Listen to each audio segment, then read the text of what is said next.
I mean, the Bible affirms that the Prophet Muhammad is a true prophet in 1 John Well, the chapter same 4, Bible verse 2 that and 3. hasn't been I'm preserved. reading it. Yes, it's false and it's fake, but it says some things occasionally right. A broken Guys, clock you can be follow, right. right? Another banger.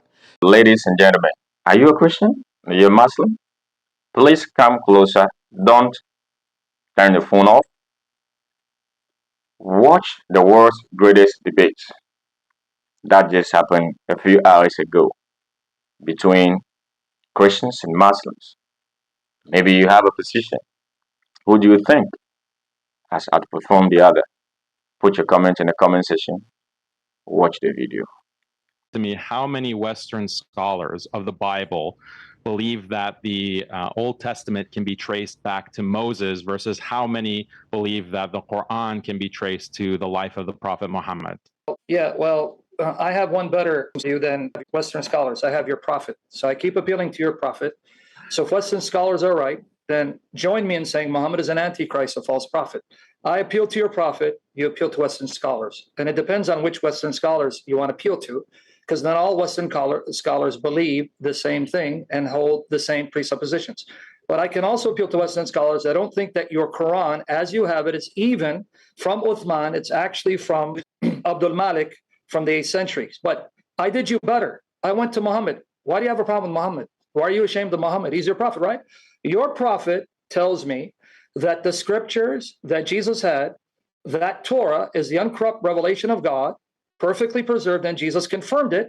And since you believe the Torah was given to Moses, your prophet did it for me. So if you give me 99% of what's in scholarship, then either your prophet is wrong, and admit he is, and I agree is, but for other reasons, right? Or the scholars are wrong. You can't have your cake and eat it too. Why do you keep doing jihad against your prophet?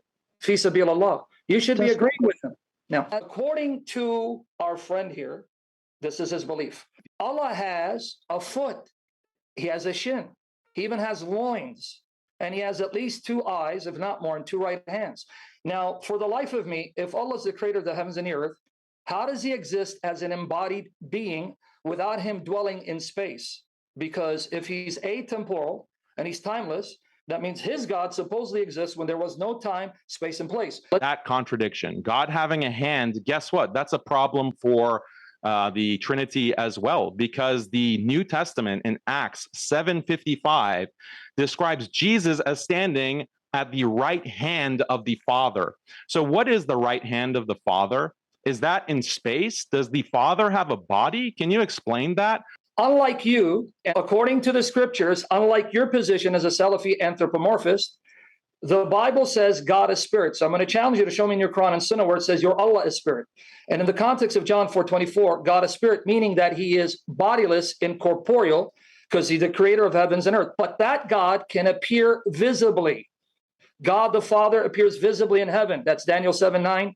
Verses 10, chapter 7, verse 9 to 10, Revelation chapter 4. So when it says that Jesus in his glorified physical body enters this heavenly realm where angels dwell, heaven itself is created and God can manifest in heaven, and Jesus physically being seen by the inhabitants of heaven, sitting at the right hand of the Father who appears visibly. But you don't believe that about the body parts of your God. You believe your God has 2 right hands. Where's the left one? I'm still waiting for the answer. He has loins. He has a shin, and he's going to put his foot over hell. And then you have the womb yanking on his loins. That's inside Bukhari.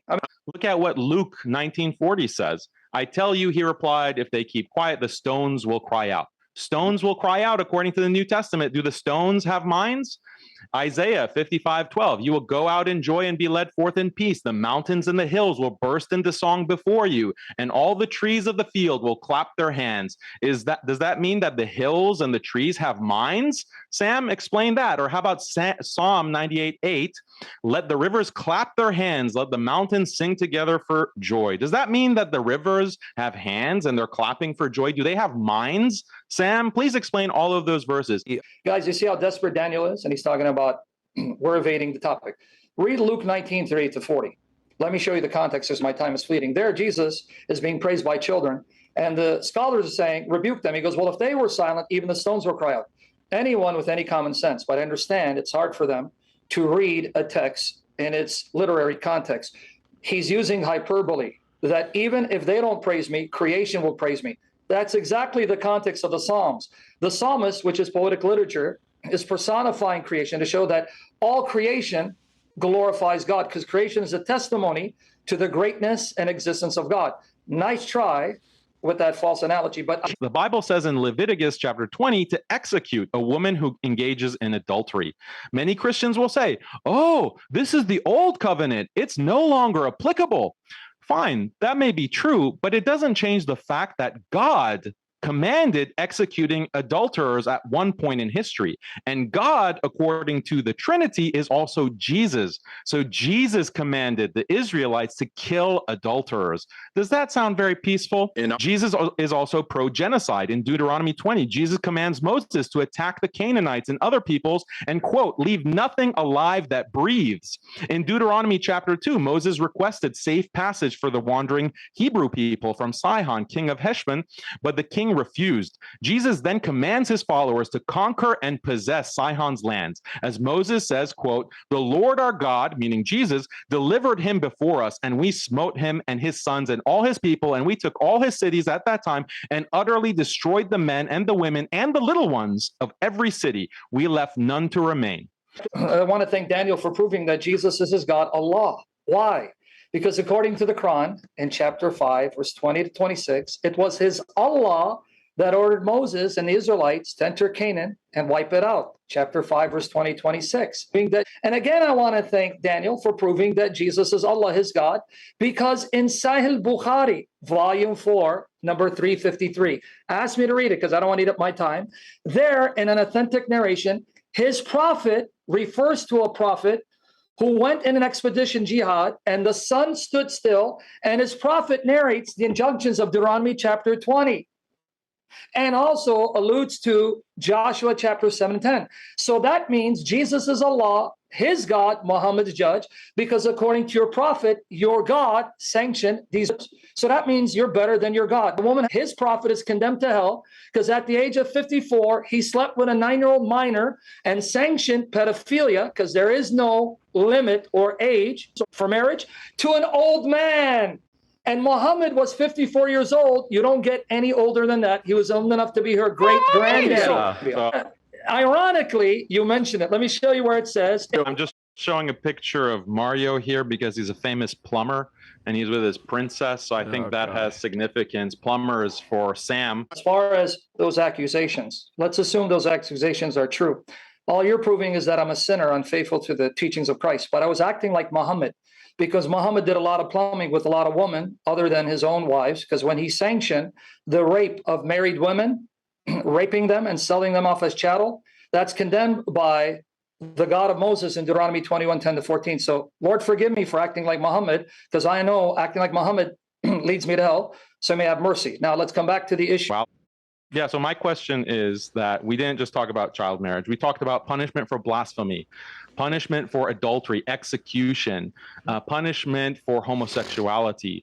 Do you condemn all of these things in the Old Testament? I think that it's not applicable today, fine. But Jesus is still commanding that for that time, for a previous time. So do you think that is morally just? Let me give you a thorough answer. Listen, let's see if you're going to get it. If you read these laws in the context from which you're quoting, unlike your prophet, who didn't give any sign that his God was backing him up, why don't you read these statements in context?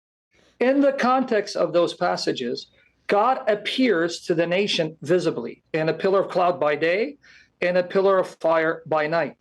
Not only in front of the Israelites, but he also appears to the Egyptians, leaving them with no excuse to defy his commands. In other words, unlike your Ilah, the God of the Bible proved his existence. The God of the Bible set up a theocracy on earth.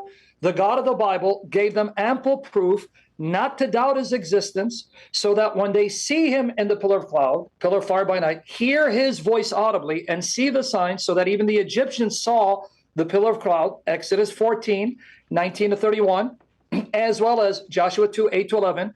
He gave the nations no excuse for defying him. So when God shows up, then he has every right to tell you how to live. And if you defy him, he has every right to take away your life, because he's the God over death and life. This is unlike your prophet, who could not provide any proof that God was speaking through him, who could not provide that his God even exists, All he did was he borrowed the collateral of the Jews and Christians, claimed to be a prophet like the prophets found in the Jewish Christian tradition. But when he's challenged to prove that God sent him, failed miserably. So you're comparing apples and pineapples. So if God shows up and I see and I know that he exists, he has every right to tell me what to do and every right to inflict any punishment he deems fit, unlike your Ilah who doesn't exist.